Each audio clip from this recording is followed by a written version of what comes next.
আল্লাহ বলছেন ফালা তাকুল লাহুমা উফ,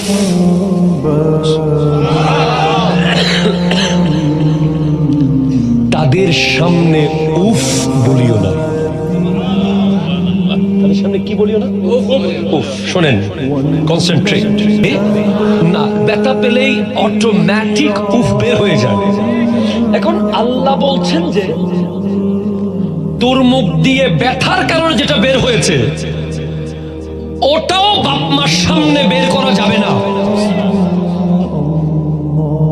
তুই রেগে মেগে চোখ লাল করে তুমি কি জানো, তুমি কি বুঝো, তুমি কি বুঝো এই যুগে তুমি বুঝবা?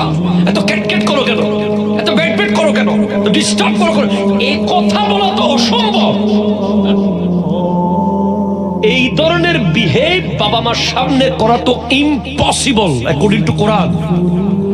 কোরআন অনুযায়ী আপনি রেগে যাওয়া তো প্রশ্নই আসে না, যেখানে আপনি ব্যথা পেলে উফ বলতে পারবেন না তাদের সামনে।